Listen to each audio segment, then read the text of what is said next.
Bueno, todo lo que hemos hablado de personalidad, creo que hay algo que no hemos hablado, que es también tiene mucho que ver el temperamento y el carácter, ¿no es cierto? Para que uno tenga una personalidad definida. El temperamento sabemos todos que es la manera en la que el individuo enfrenta y reacciona ante una situación, pero ya eso es congénito. O sea, la persona nace con su temperamento. En cambio, el carácter es lo que se adquiere a través de la experiencia. Entonces, también se debe o se representa, el carácter va a representar el modo como la persona interpreta las respuestas a los estímulos intrapsíquicos que están en su mente o a los que provienen del medio. ¿No es cierto? Entonces es importante para el desarrollo de nuestra personalidad, el temperamento y el carácter. Ya, entonces habíamos visto el esquizoide, ¿no? No, esquizotípico. Bueno, el esquizotípico sabemos que aquí esta diapositiva nos está, creo, ilustrando muy bien cómo es el excéntrico, diferente, raro. Todos estos Todas estas diapositivas ya las hemos visto, todos estos conceptos. Bueno, quedamos en que lamentablemente estos pacientes con estos trastornos, lamentablemente un 10% se suicida y si ustedes se dan cuenta es alto. ¿Cuál es el tratamiento entonces de este trastorno? Para empezar, como en todos los trastornos de personalidad, es la psicoterapia, ¿no es cierto? Pero en este caso tendremos que hacer a la vez la farmacoterapia. Entonces el tratamiento tiene que ser en conjunto, tiene que ser paralelo, porque estos pacientes están con esos sus trastornos de la sensopercepción y sus trastornos del pensamiento. Entonces, si solo vamos a hacer la terapia cognitiva conductual de Beck, que, bueno, la teoría cognitiva de Beck, que le vamos a ayudar a relacionarse mejor, a adquirir habilidades básicas de relacionamiento, a adquirir habilidades dialécticas de comunicación. Entonces, también tenemos a la vez que tratar esos trastornos, porque principalmente, ¿por qué va a ir este paciente raro, extraño, excéntrico a la consulta? Por esas sus alteraciones, ¿no es cierto? Porque estos pacientes están con las alucinaciones o están con los delirios. Entonces se ha visto que eh, uno de los tratamientos que dan mayor o son mayormente efectivos en ellos son los antipsicóticos atípicos, ¿no es cierto? Porque tienen menos efectos colaterales. Pero si tomamos en cuenta la procedencia de estos pacientes, que generalmente son solitarios, son raros, excéntricos, entonces tienen ese pensamiento mágico, viven solos, entonces hay que tomar en cuenta que tienen que ser intervenidos la mayor parte de las veces, van a ir a la consulta cuando sus acciones y su comportamiento hayan denotado o hayan provocado alteración en los otros, ¿no es cierto? Entonces, tanto de ver a la gente en un comportamiento o con un comportamiento extraño y raro, entonces hay gente que denuncia, que realiza las denuncias y entonces, de esa manera son trasladados a una institución y allí se realiza primero el tratamiento. Pero si estas personas tienen un desenvolvimiento que no va a reportar mayores conflictos, a no ser que estén con síntomas positivos en ese momento activos, ¿no es cierto? Entonces pueden realizar el tratamiento, pero por su misma forma y su característica de ser, no aceptan de una manera tal el tratamiento y entonces por eso hemos visto que un 10% se suicida. Entonces, entre los antipsicóticos que son más útiles en este trastorno están los antipsicóticos de segunda generación o atípicos, la risperidona, igual que en nosotros, ¿no es cierto? La risperidona de 1, de 2 y de 3 miligramos, que son los más accesibles, si me permiten, a todo tipo de pacientes, ¿no? Porque ahora, con el nuevo seguro que salió hace años, donde se ha dado importancia, un poco de importancia a la salud mental, por lo menos se ha incluido en el listado de medicamentos a los que pueden acceder estos pacientes en los seguros. Si bien están todos los antipsicóticos, o no todos, unos cuantos antipsicóticos típicos, pero también están unos pocos atípicos, que son los que menos efectos colaterales producen. Entonces, entre ellos está la risperidona, que tiene más o menos ya un costo accesible también de acuerdo a distintos laboratorios, aunque sabemos que de acuerdo al laboratorio también nosotros tenemos que tomar nuestras precauciones y previsiones, porque muchos de estos pacientes o muchos de estos laboratorios no cumplen con los requisitos. Entonces nosotros le damos la terapia o el tratamiento al paciente y el paciente sigue con los mismos síntomas, ¿no es cierto? Porque hay medicamentos que cuestan hasta 50 centavos y eso no quiere decir que nosotros nos vayamos a la marca o al laboratorio, pero sí tenemos que tener en cuenta esas situaciones para medicar a nuestros pacientes y que no continúen con eso.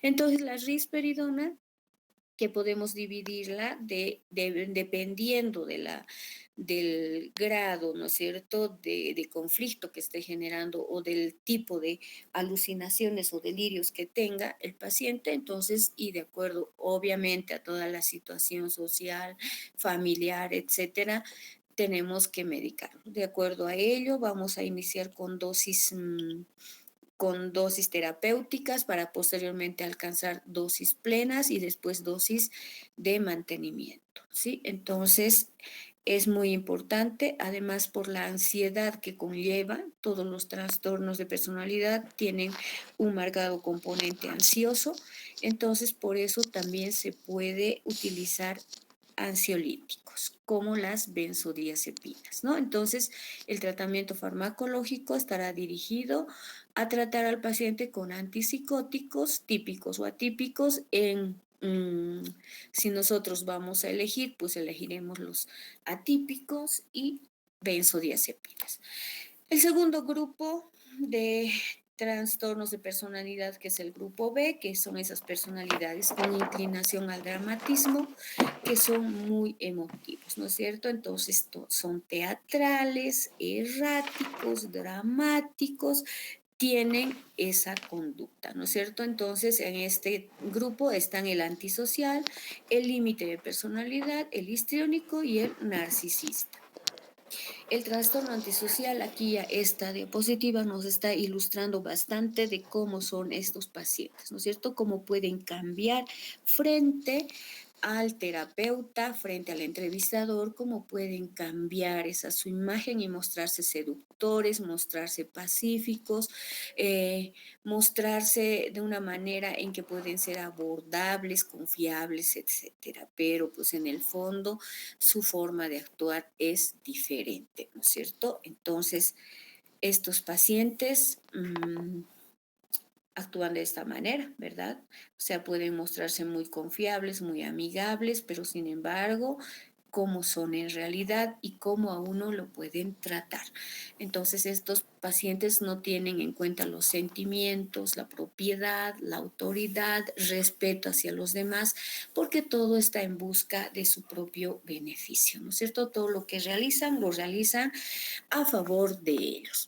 Las causas de este trastorno se desconocen, pero también, al igual que muchos, se cree que hay factores genéticos y los traumas infantiles contribuyen a su desarrollo. Generalmente, lamentablemente, estas personas tienen un origen familiar que es de la misma manera, ¿no es cierto? Entonces, hay antisociales o padres, la pareja de padres que tiene esta conducta y este comportamiento, entonces el niño va desarrollándose en un ambiente hostil, en un ambiente donde hay violencia, en un ambiente donde no se respetan los derechos de los demás y para ellos pues esa conducta es la normal, entonces van aprendiendo esas conductas y para ellos en un momento ya no llega a ser una cosa que no sea la adecuada, ¿no es cierto? Entonces estas personas quebrantan la ley constantemente, mienten, roban, se involucran en riñas, descuidan su propia seguridad, la de los demás y no sienten, no muestran ninguna culpa.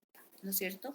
Entonces, ¿qué hacen? ¿Cómo actúan estas personas? Tienen esa incapacidad para adaptarse a las reglas que rigen a la sociedad y esta su conducta se va a caracterizar por actos criminales o antisociales, ¿no es cierto? Entre los varones, la prevalencia de este trastorno es de un 3%. No quiere decir que no hayan mujeres, es del 1% y ahora se podría decir incluso que es mucho más, ¿no es cierto? Es más frecuente en áreas urbanas deprimidas y los adolescentes que sufren de este trastorno proceden de familias más numerosas. Si bien estamos diciendo que tienen un ambiente familiar o en las primeras etapas de su desarrollo han vivido en un ambiente poco saludable, hostil, violento, de agresividad, entonces también se dice que en algún momento estas personas mejor dicho, este trastorno es adquirido por el medio social en que se desarrolla. Lamentablemente se dice que es más frecuente en áreas urbanas deprimidas, en las áreas periurbanas, ¿no es cierto? En los hogares donde hay hacinamiento, donde hay violencia y mucha gente que migra, lamentablemente que migra del, del del área rural al área urbana, entonces, y con tantos hijos además, entonces muchas veces los dejan a sus hijos en medio de la nada, lamentablemente, para que puedan o estos chicos se reúnen o fácilmente son captados o son vulnerables por grupos organizados, ¿no es cierto? Que son las pandillas. Ahora ya no se habla de pandillas, sino de grupos organizados. Y por esa vulnerabilidad que tienen, entonces fácilmente pueden ser captados por ellos. El inicio de este trastorno ocurre antes de los 15 años y las mujeres pueden presentar los primeros síntomas antes de la pubertad y en la población carcelaria la prevalencia de este trastorno puede alcanzar el 75%. Si ustedes se dan cuenta, estas son cifras bastante altas, ¿no es cierto? Que hemos visto, por ejemplo, hace 2 años o el año pasado, a principios del año pasado, ha habido una ley que han hecho que los hijos de padres que están en las cárceles, sobre todo de Chonchocoro, las más peligrosas, hayan sido separados de sus padres y llevados a vivir con su familia ampliada o en algunos casos en los hogares, ¿no es cierto? No sé qué es lo más factible, que tengan que separarse de sus padres. En algún momento se hizo ese cuestionamiento, pero posteriormente se llegó a la conclusión de que era lo mejor, porque lamentablemente si son padres, incluso estos padres que no tienen esa movilización ni por sus hijos. Entonces, se vio en muchos casos que los mismos padres prostituían a sus niñas, ¿no? Entonces, hicieron un estudio y un seguimiento y estas niñas estaban en las celdas de los presos por dinero, por droga, por alcohol. Entonces, se vio eso, se vio cómo estos niños empezaron a presentar cambios de conducta y por eso se determinó eso, ¿no? La separación de sus padres. Por eso este trastorno tiene una prevalencia muy alta en unidades carcelarias. Le estoy hablando solo de esa situación, porque si hablamos de más situaciones aquí mismo en nuestro medio, pues podemos ver los hogares de niños, ¿no es cierto?, donde tuve yo la oportunidad de trabajar en los primeros años. A veces hasta me daban ganas de llorar junto con los niños o con los adolescentes porque entraban a los hogares y ahí tenían iban adquiriendo las mismas conductas de sus cuidadores que se convertían en agresores. Estos niños que habían entrado en un principio en la misma situación que los que a mí me tocó ver, a la larga fueron los agresores, ¿no? Entonces fueron adquiriendo igual esas conductas, por un lado para sobrevivir, la ley de la supervivencia, y por el otro porque en algún momento se llenan de poder y eso es lo que les gusta a las personas, ¿no es cierto? Entonces, lamentablemente hay muchas situaciones, aquí hay hogares de niñas, el hogar Guadalupe, que ahora lo tuvieron que remodelar totalmente porque antes era una casa así donde se trataba al principio de dar esas unidades de salud mental comunitaria, ¿no es cierto? Entonces, en lugar de hogares de rehabilitación, pero ahí también se vio muchas cosas con las niñas y tuvieron incluso que cuidar a todos los vecinos porque este hogar está ubicado cerca al parque, entonces una cuadra más arriba de lo que es la gruta. Ahí se vio muchas situaciones en las que estos pacientes, mejor dicho, en las que estas niñas de llegar del campo asustadas, confundidas, porque se habían extraviado, etcétera, o se han extraviado, mm, han sido extraviadas, si me permiten, por las madres. Entonces, la policía las recogía y a dónde las llevaban, pues las llevaban al hogar Guadalupe, ¿no? Entonces ahí se vio todas las conductas de cómo llegan al principio y cómo se convierten después de unos meses. Estas personas a menudo parecen personas normales, ¿no? Sobre todo si van a ir a una entrevista con nosotros, con el psiquiatra o con el psicólogo, entonces que se van a portar agradables, hasta encantadoras, ¿no es cierto? Seductoras. La mentira, la delincuencia, la huida del hogar, los robos, las peleas, el abuso de sustancias, las actividades ilegales son experiencias típicas de estas personas que han comenzado en la niñez, ¿no? Todo lo que han visto reflejado, todo lo que vemos reflejado en ellos es la consecuencia de la vida que tuvieron en sus hogares, ya sea con sus padres, ya sea en los hogares sustitutos, ya sea en los hogares de rehabilitación o en la calle, ¿no es cierto? Entonces, estas personas con frecuencia tratan de impresionar a los clínicos, a los terapeutas del sexo opuesto, con sus aspectos seductores hasta pintorescos, ¿no es cierto? Que van y dicen, doctorita, yo sé que estoy equivocado, yo sé que me he equivocado mucho, pero ahora tengo que pensar en mi familia, tengo que pensar en mis hijos, le prometo no volver a hacer, yo le juro, quiere que me arrodille, ¿dónde se lo firmo? ¿No? Por eso hay que tratarlos de una manera serena, pero firme, no darles lugar a que nos manipulen, porque en realidad son muy manipuladores, ¿no? Por eso cuando son entrevistados por personal de su mismo sexo, entonces empiezan a manipular o empiezan a ser muy exigentes. Estas personas no muestran ansiedad ni depresión porque no tienen respeto a lo que sucede ni con los bienes, ni con las normas, ni con nada de los demás. Amenazan con suicidarse y las quejas somáticas son muy frecuentes, ¿no es cierto? Cuando ya se ven confrontados, entonces empiezan a manifestar que están enfermos de una manera, siendo una manera de manipular. Pueden impresionar con su inteligencia verbal, son embaucadores, son aquellos que te hacen el cuento del tío, ¿no es cierto? Que en muchas situaciones lo han hecho y en personas muy conocidas en las que ustedes no pensarían que iban a caer en esas trampas, o también depende de la persona, de cómo puede en algún momento tener una ambición exagerada o poder obtener ganancias rápidas, ¿no es cierto?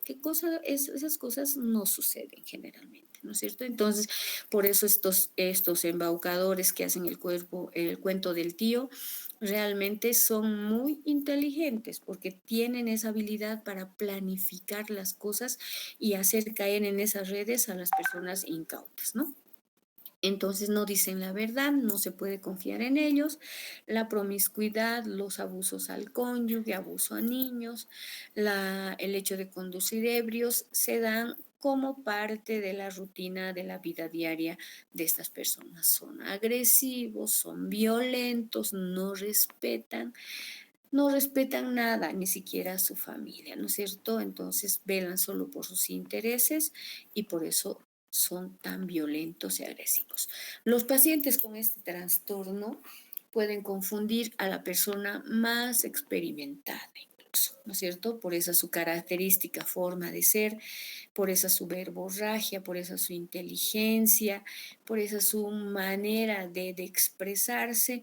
Entonces a veces hasta hacen dudar, ¿no? Y uno se pone a pensar, ¿será verdad? Entonces por eso les decía que no hay que pensar o no hay que dejarnos convencer con el paciente, ni siquiera con las personas que están cerca a él. Entonces tienen esa habilidad para confundir y Herbert Clay decía que utilizan una máscara, ¿no es cierto? Es esa máscara de la cordura que por eso nos confunden, por eso se muestran amigables, se muestran colaboradores, pero sin embargo, cuando nosotros los confrontamos, entonces ahí aparece el verdadero rostro de estas personas, ¿no es cierto? Porque detrás de esta máscara de amabilidad, entonces está atrás la tensión, la hostilidad, la ira. Entonces, si los confrontamos, en ese momento aparece su verdadero rostro. Por eso se lo debe someter a tensión, confrontándolos con sus mentiras, con las inconsistencias de sus historias, les escuchamos, ¿no? Les escuchamos atentamente, y después les confrontamos. Pero y en esa oportunidad usted no estaba en este lugar. Yo sabía que usted, aquellos que han violado o han matado, ¿no es cierto? O han robado. Entonces, pero usted, según tengo entendido, aquí dice en la historia, en su historia de referencia, que usted en ese momento no estaba en la cárcel. Entonces, ¿por qué me está diciendo que estaba y me está relatando eso? Entonces empiezan a confundirse ellos mismos con sus mentiras, ¿no es cierto? Hay un dicho que dice la mentira tiene patas cortas, entonces ahí se enojan, se enfurecen y empiezan a sacar su verdadero rostro, ¿no es cierto? Entonces se los confronta y ahí aparece lo que son. Para hacer el diagnóstico se debe hacer, además de una valoración neurológica, no nos olvidemos que al igual que en la esquizofrenia, en la depresión, tenemos que hacer una historia clínica completa y realizar todos los exámenes que sean necesarios en el caso de que el paciente pueda acceder a ello o la institución que nos está enviando pueda cubrir con eso. Es lo más importante, ¿no es cierto? Y si no se puede, tenemos que anotar porque tenemos que respaldarnos. Nosotros podemos decir, hemos sospechado de que había un daño orgánico, pero no se ha podido realizar el electro ni la tomografía porque el paciente no contaba con los medios o la institución, su seguro no cubría esos gastos, etcétera, etcétera. ¿No es cierto? Entonces, al igual que en otras patologías, el electroencefalograma puede mostrar una lesión cerebral mínima, pero que no es patognomónica de ellos, ¿no? Entonces, ¿cómo es o cuál es el tratamiento? El tratamiento es, en primera instancia, la psicoterapia. Si están inmovilizados, son más accesibles. ¿Qué quiere decir? Si están solos, si realmente ha habido algo que les haya hecho dudar, que les haya hecho pensar que no están haciendo bien. Entonces, en esos casos, sí. Pero cuando están entre compañeros, ¿no es cierto? Imagínense si yo hago una terapia de grupo a un grupo de antisociales, cada uno se va a reforzar con las cosas que han hecho y pues obviamente van a engañar, van a embaucar al entrevistador, al terapeuta y no se va a poder realizar la terapia. Entonces, si están solos, están inmovilizados, entonces pueden ser más accesibles, ¿no es cierto? Entonces, cuando están entre ellos reforzándose, desaparece esa falta de motivación que tenían para el cambio, desaparece de una manera milagrosa e inmediata. Entonces, ¿qué se utiliza en cuanto a fármacos? Tenemos que, entonces, en este caso, la psicoterapia, ¿cuál será? ¿Será la cognitiva conductual o será la terapia de confrontación o será la terapia de apoyo? ¿Cuál creen ustedes? Porque estamos viendo que de elección en todos estos trastornos de personalidad son las psicoterapias, ¿no es cierto? Entonces hemos hablado de la psicoterapia cognitiva conductual, la psicoterapia de apoyo, la psicoterapia de confrontación, la psicoterapia psicoanalítica, son diferentes tipos de psicoterapia. En este paciente o en estos pacientes, ¿qué tipo de terapia será? Doctora, ¿puedo hablar? Sí, sí. Yo creo que podría ser la cognitivo-conductual, ya que la de afrontamiento creo que no iría muy bien con su personalidad y la de apoyo mucho menos, ya que se quiere cambiar una conducta del sujeto y también su pensamiento, yo creo, no sé, quizás estoy mal. No, sí, estás bien. Primero, no se puede hacer la terapia de apoyo, ¿no es cierto? No podríamos apoyar todas las cosas negativas que ha hecho el paciente. Segundo, sí se hace la terapia cognitiva conductual, pero en fases posteriores. Primero, para que el paciente reaccione tenemos que confrontarlo. Lo vamos a confrontar con sus inconsistencias y solo de esa forma vamos a poder obtener su forma de comportarse en realidad, ¿no?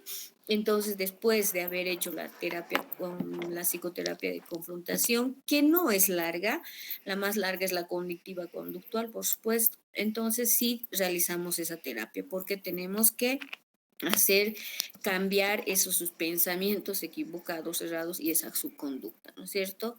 Que no es fácil, para nada es fácil, porque él está acostumbrado a esa forma de vida, estas personas les gusta obtener beneficio sin el menor esfuerzo, ¿no es cierto? Entonces, por eso es que permanentemente violan las leyes, las normas y vuelven a reincidir y lamentablemente quienes sufren esto son es su entorno. O sea, son sobre todo los niños, ¿no es cierto? En un caso de padres antisociales, que los dos estaban en la cárcel, por ejemplo, y la niña estaba en el hogar Tata Juan de Dios, donde lamentablemente es donde todos los dejan a los niños, ¿no es cierto? Entonces la niña empezó a tener conductas de masturbación frecuente que ya era el colmo porque la niña no se contenía ni en los lugares, primero fue en su camita, ¿no? Después ya era delante de los otros niños, entonces se alarmaron las monjitas y llamaron a los psicólogos y después a nosotros para tratar esa ansiedad de Do- la niña. Doctora, perdón, ¿y la terapia psicoanalítica serviría un poco? Ya que creo que en el psicoanálisis esta personalidad se llamaría perversa y creo que hay que histerizar al perverso, ¿verdad? Sí, pero no serviría porque esa psicoterapia es larga, es muy elitista, es cara y sobre todo no hay profesionales que hagan psicoterapia. Si lo sabrían, después en una etapa posterior, sí, esa serviría en una Está etapa bien. posterior, pero no al inicio, ¿no? Porque como hemos visto al principio, hay que confrontarlo, después la terapia cognitiva y después se podría utilizar el psicoanálisis, pero como les digo, hay tantas recaídas que estos pacientes no van a volver a completar la terapia y la psicoanalítica con lo larga que es no se va a poder, ¿no? Entonces, ¿por qué? Además, la psicoterapia, ya que estás hablando de eso, ¿qué hace la psicoterapia psicoanalítica? Empieza a buscar traumas que han habido en la vida anterior del sujeto, ¿no es cierto? Entonces hace salir a flote todo lo que está guardado en el inconsciente. Y en estas personas pues tampoco es tan difícil saber todos los traumas a los que han sido sometidos, ¿no es cierto? Toda la violencia a la que han sido sometidas. Entonces, por eso es que además con la característica que tienen de ser, difícilmente van a estar, ¿no? Entonces les estaba comentando de esta niña que presentó esas conductas tan graves y bueno, tuvimos que ver qué pasaba. ¿no? ¿Por qué? Entonces, ¿por qué era esa masturbación? Sus padres ya en 2 ocasiones ya los habían detenido y esta vez ya la llevaron a la niña al hogar porque igual vieron y en las cárceles son un hacinamiento, más aún la cárcel de aquí, que ustedes saben ahora incluso están en una campaña porque hay varios que han dado positivos. Imagínense cómo se van a aislar en un medio de hacinamiento, ¿no? Entonces, por eso es que las autoridades decidieron que la niña permaneciera en el hogar. Y claro, la niña no hablaba, ¿no? O sea, ya tenía heridas, incluso se lastimó terriblemente, entonces había que darle ansiolíticos para tranquilizarla. Mm, ¿Cómo hicimos para que la niña pudiéramos saber algo de lo que pasaba con esta niña? Esa niña tenía, creo, 5 años o 6 años. Entonces se utilizó casa de juguetes. Creo que hablamos eso en historia clínica. ¿No es cierto? Casa de muñecas, perdón. La casa de las muñecas. Esa es una forma de terapia con los niños cuando no pueden expresar lo que sienten o lo que piensan o lo que han vivido. Entonces se les da la casa de muñecas y ahí está una casita, ¿no es cierto?, donde están el papá, la mamá, los hijitos y todos los que pueden haber. Entonces nosotros sabíamos quiénes estaban inmiscuidos en ese grupo familiar ampliado, si me permiten, que eran el resto de antisociales de sus padres, ¿no es cierto? Entonces, y pusimos ahí a todos los amigos y todo, y la niña empezó, ¿no? A demostrar con las muñequitas todo lo que sucedía, o sea, todas las situaciones que habían entre sus padres, entre sus amigos, y lamentablemente incluso las situaciones de violencia con ella. Entonces es una situación, son situaciones muy especiales el tratamiento con estos pacientes, en llegar al diagnóstico y después hacer el tratamiento. Es una cosa un tanto complicada también, ¿no? Entonces, se puede utilizar ansiolíticos, pero ¿hasta qué punto? Tenemos que tener el cuidado de no utilizar porque estas personas generalmente abusan de sustancias, ¿no es cierto? Y por eso debemos controlar mucho los fármacos que vamos a utilizar. Por ejemplo, antes habían 2 farmacias frente al reloj y una por el Coliseo, donde habían farmacias que les vendían a los chicos el clonazepam, que es una benzodiazepina, ¿no es cierto? Entonces les vendían el clonazepam y estos chicos cometían los actos más inverosímiles bajo efectos del clonazepam, que es un ansiolítico, relajante muscular, anticonvulsivante, antidepresivo, em, ¿qué más? Hipnótico. Y estos chicos tomaban, una persona normal cuando toma una benzodiazepina le produce sueño, le produce relajación muscular, ya sea la dosis en la que estemos usando, ¿no es cierto? Pero estas personas, estos chicos, porque eran adolescentes, y les estoy hablando del hogar de adolescentes infractoras que yo trabajaba, o el hogar Granja Guadalupe, se llama el otro, hogar Granja Sucre, perdón. Entonces estos chicos tomaban 4 a 5 tabletas y cometían los actos más raros, ¿no? Y decían, ay, ceñito, al día siguiente yo me tomo 3 tabletitas de las pilas, porque además les dicen pilas, ¿no? De las pilas, y al día siguiente amanezco con radios, licuadoras, carteras a mi lado. Ni siquiera sé cómo he obtenido. Entonces, por eso les digo cómo tenemos que tener el cuidado suficiente para administrar los fármacos en este tipo de pacientes. Otro de los trastornos de personalidad del grupo B es el trastorno límite de personalidad, ¿no es cierto? ¿Cómo son estos pacientes? Generalmente es más frecuente en las mujeres, el trastorno antisocial es en los varones, ¿verdad? Entonces, ¿cómo es este trastorno? ¿Cómo son estas personas? Estas personas se sitúan en la frontera, también se llama trastorno fronterizo, ¿no es cierto?, de la personalidad. Se sitúan entre la frontera, entre la psicosis y la neurosis. Los neuróticos somos todos aquellos que no hemos perdido contacto con la realidad todavía, ¿no es cierto?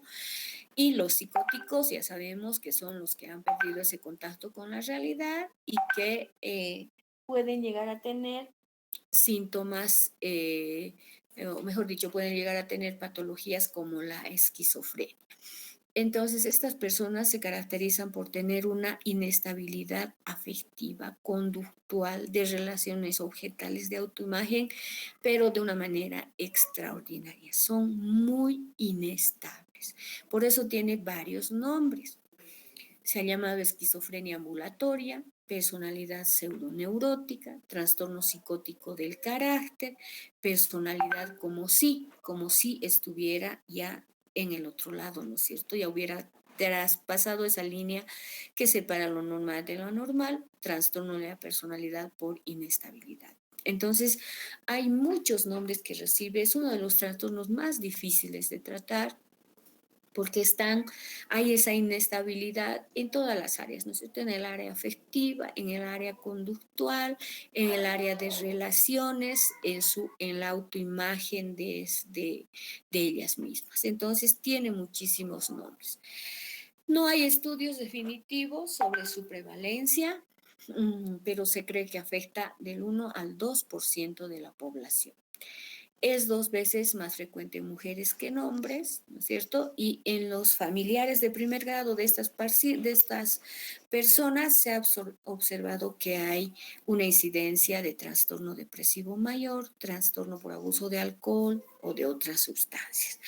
No necesariamente quiere decir eso que va a suceder, pero sí en la historia familiar de estas personas se ha visto esos trastornos, ¿no es cierto? Entonces, hay un modelo neuroconductual del trastorno límite de personalidad que no está alejado de lo que hemos visto entre las causas en general de lo que son los trastornos de personalidad, ¿no es cierto? Que tiene que ver con los factores genéticos, las experiencias adversas de la infancia y que eso va a provocar una disregulación emocional y por lo tanto una impulsividad, ¿verdad? Entonces, el conjunto de esto va a generar en estas personas conductas disfuncionales,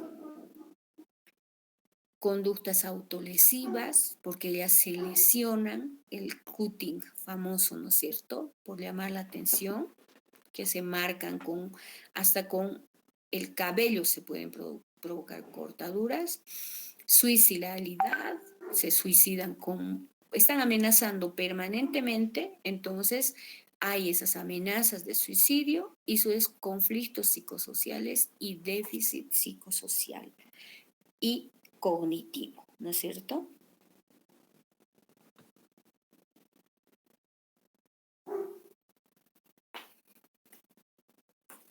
Entonces, ¿cómo se manifiesta todos los síntomas en estas personas? Casi siempre parecen encontrarse en un estado de crisis, ¿no es cierto? No sabemos si están tristes, están alegres, están enojadas, cómo están. Porque un momento pueden estar bien, al otro momento van a manifestar otro tipo de humor. Entonces son esas personas con las que no se puede tratar, no se pueden tolerar. Por eso decían esa concepción que tienen estas personas, no me tolero yo misma. ¿No es cierto? Los cambios de humor son frecuentes.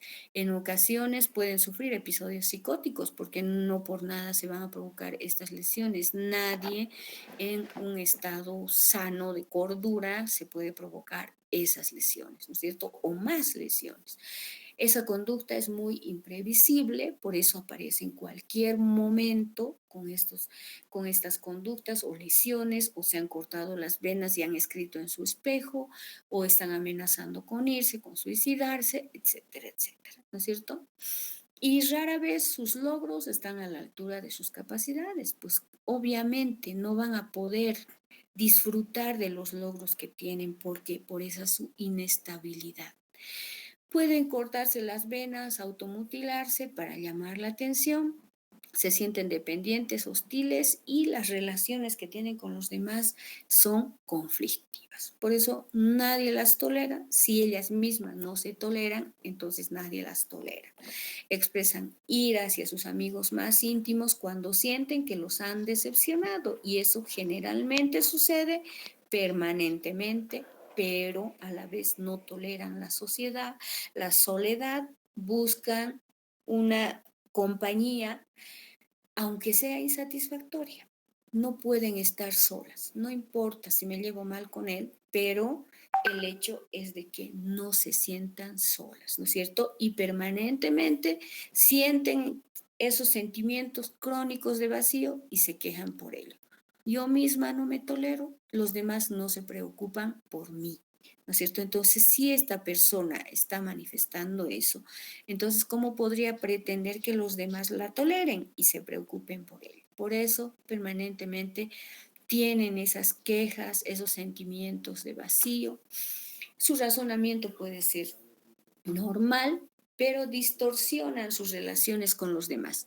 Consideran absolutamente buenas o absolutamente malas sus relaciones, ¿no es cierto? Por eso es que de ahí es que pueden idealizar a las personas o las pueden devaluar en un momento. ¿No es cierto? Algunos especialistas utilizan algunos conceptos de panfobia, panansiedad, panambivalencia y sexualidad caótica. Precisamente ¿por qué? Porque estas personas no pueden estar solas y permanentemente buscan relaciones que aunque sean inconsistentes, sean efímeras, pero el hecho es de que ellas tengan una compañía, ¿no es cierto? ¿Qué quiere decir panfobia? Que tienen miedo a todo, se sienten ansiosas en todas circunstancias y son ambivalentes también en todas las circunstancias, ¿no es cierto? Entonces, realmente con estas personas no se puede esperar nada bueno. Yo tenía una paciente en medicina interna, imagínense, que la señora permanentemente iba a todos los consultorios, o sea, ya le dolía una cosa, ya le dolía la otra, iba a mi consultorio, devaluaba al reumatólogo, devaluaba al cardiólogo, decían que no saben nada, que cómo le van a decir que no está mal, que su corazón está bien y que sus articulaciones, que no tiene artritis, ¿no es cierto? ¿Cómo le van a decir? Son unos tontos, son unos imbéciles, esas palabras, ¿no? Por eso, doctorita, yo vengo con usted porque sé que usted me va a atender. Usted es la única que me puede entender y sabe lo que siento, sabe cómo me siento. Además, yo sé que usted es psiquiatra y por eso me entiende. Salía de mi consultorio y decía, es una tonta, ¿no es cierto? No sabe nada, cree que hablándome me va a poder sanar. Entonces, ¿qué estará pensando? Pues, ¿sí? Y si yo me encontraba con ella, no saben cómo me saludaba, así de lo más amorosa y amable, ¿no es cierto? Entonces, era una paciente que realmente a la larga se le fue haciendo el diagnóstico, pero yo no sé, no puede ser como hay pacientes que actúan de esa manera al principio, cuando uno no se da cuenta, ¿no es cierto?, de que puede haber un trastorno más allá de todo. Entonces, esta persona realmente, y era sola, ¿no? Además, porque sus hermanos no la toleraban, era soltera, prestaba dinero a todos sus compañeros de trabajo, no le pagaban, imagínense cuando no le pagaban, ¿no? Cómo iba a actuar en contra de ellos con todos. Entonces era una situación bastante complicada con esta señora. ¿Cómo hacemos el diagnóstico? De estos son criterios del DSM-4, pero que no han variado mucho, donde se ve un patrón general de inestabilidad en las relaciones interpersonales, la autoimagen y la afectividad. ¿No es cierto? Al igual que en todos los trastornos, esa inestabilidad que va a generar esas relaciones interpersonales efímeras, no duraderas, su autoimagen, ellas no se preocupan, tienen problemas con su autoimagen, por eso se lastiman, se lesionan, se mutilan. Y esa impulsividad que comienza en la edad adulta. Estas personas hacen ese esfuerzo frenético para evitar un abandono a lo imaginario, patrón de relaciones interpersonales inestables, intensas y se caracterizan entre la idealización, la devaluación. Hay esa alteración de la identidad, un una autoimagen o sentido de sí mismo persistente, ¿no es cierto? Inadecuado. Esa impulsividad en al menos dos áreas que es muy dañina para sí misma. Actúan inmediatamente, parece no tener ese acto reflexivo que tenemos todos. Esos comportamientos intensos o amenazas suicidas recurrentes o comportamiento de automutilación. Porque si te vas, me voy a matar. Si te vas, me voy a cortar las venas. Esto no pueden estar solos y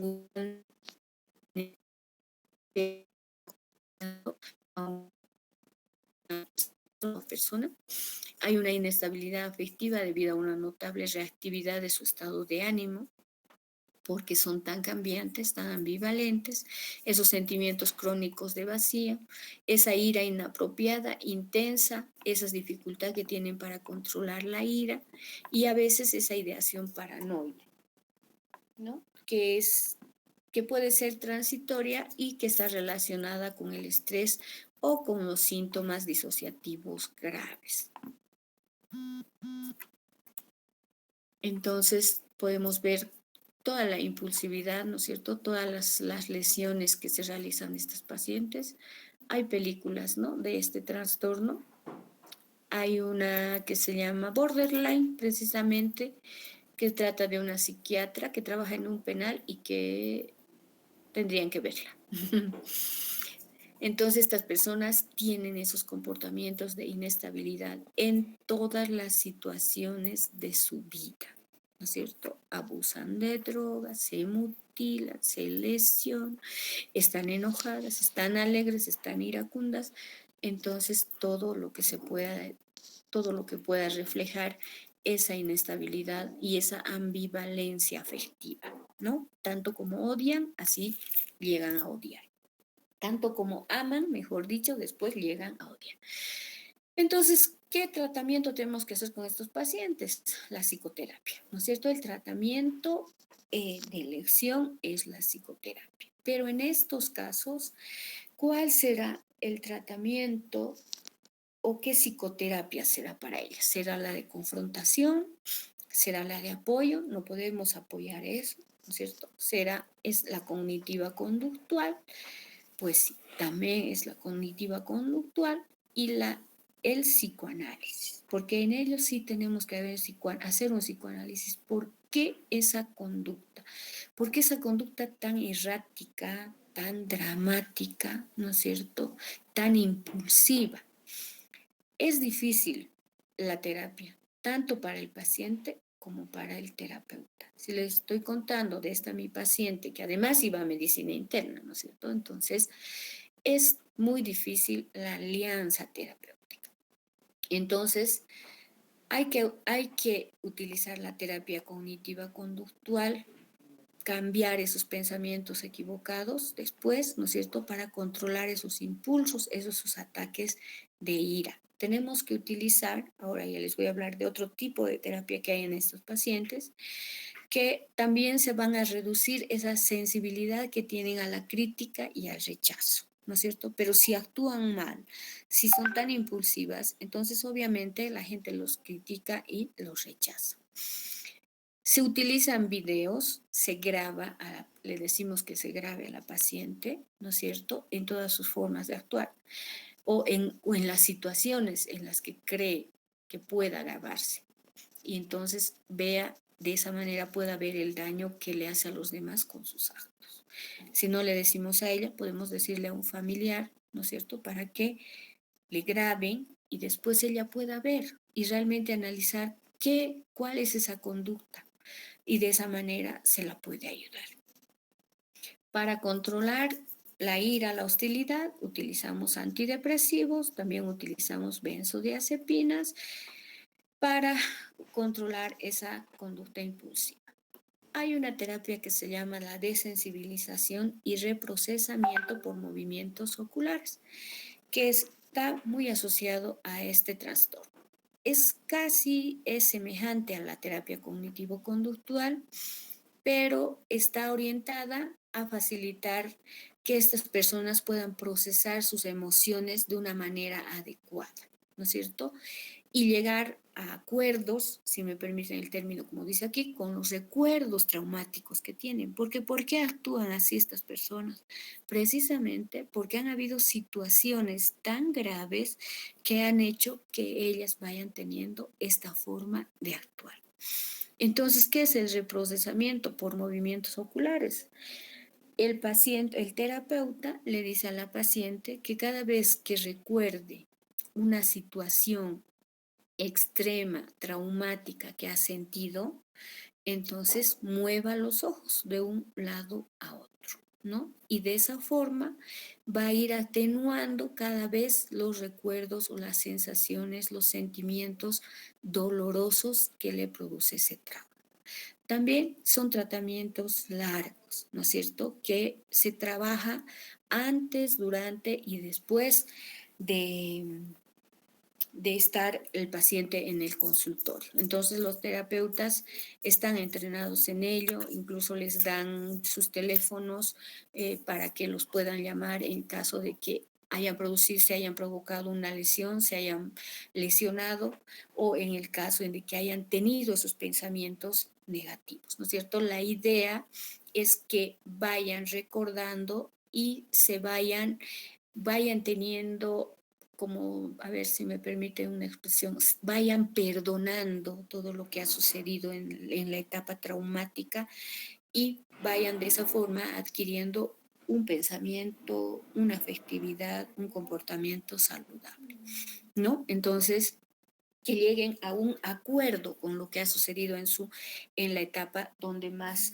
daño han tenido. Hay otra terapia que se llama la terapia dialéctico-conductual, que creo que ya no vamos a poder llegar a terminar, pero bueno, fue desarrollada en 1990 como una intervención para estos pacientes que tenían conductas suicidas y también se deriva de la terapia cognitivo-conductual, ¿no es cierto? Entonces, esta terapia se va a centrar en la negociación que hace el terapeuta con el paciente entre lo que es racional, lo emocional y la aceptación. Entonces el paciente y el terapeuta van a negociar. Entonces hay que tener objetivos claros. ¿Qué se quiere lograr con esa terapia dialéctica? O sea, conversar, ¿no es cierto? Hablar. Entonces hay que hacer que el paciente pueda aprender competencias nuevas y adquirir la conciencia plena. O sea, tener esa conciencia plena de que sus actos, sus actitudes están equivocadas. Meditación, eficiencia interpersonal, que pueda ser asertivo, ¿no es cierto? Pueda actuar de una manera adecuada, asertiva y lograr habilidades sociales. Porque todas estas personas, no se olviden, como sus relaciones interpersonales son las que están más afectadas, entonces no tienen habilidades sociales de relaciones, ¿no es cierto? Entonces, por eso es importante esta terapia dialéctico-conductual. Se puede utilizar los antidepresivos, los inhibidores selectivos de la recaptación de serotonina, que dan muy buenos resultados, los antipsicóticos también por esas conductas irracionales, por esa impulsividad tan marcada, por esa forma o esa inestabilidad emocional que hace que sus conductas dañen a los demás, ¿no es cierto? Y a esas distorsiones en cuanto al pensamiento que tienen, entonces que van a hacer que esta paciente busque o le hagan buscar ayuda. Entonces los antipsicóticos atípicos, que les decía hace rato, la olanzapina, clozapina, aripiprazol, quetiapina, risperidona, que van a ayudar sobre todo en los tipos, en los síntomas psicóticos, en los síntomas impulsivos o en esos intentos suicidas, ¿no? Aquí vamos a quedar, por favor. Aquí hay un cuadrito donde está la eficacia de la medicación en el trastorno límite de la personalidad, donde están los antidepresivos, los antipsicóticos clásicos, los atípicos, los anticonvulsivantes o estabilizadores del humor, que también se pueden utilizar, pero que si ustedes ven, estas dos cruces significan que hay una mejora posible, una mejora habitual clara son dos, una cruz es más o menos, puede mejorar o empeorar es esto, ¿no es cierto? Sin acción son las benzodiazepinas en el estado de ánimo, en su impulsividad, en la forma en la que piensan y en su autoimagen, en sus roles interpersonales. Entonces, todo esto les voy a pasar, obviamente, para que estudien, pero vemos que se tiene que utilizar, aparte de la psicoterapia en estos pacientes, es muy Psycho. importante antipsicóticos, Salió por la. estabilizadores del humor, benzodiazepinas y No. antidepresivos. Entonces, ahí vamos a quedar y nos vemos la siguiente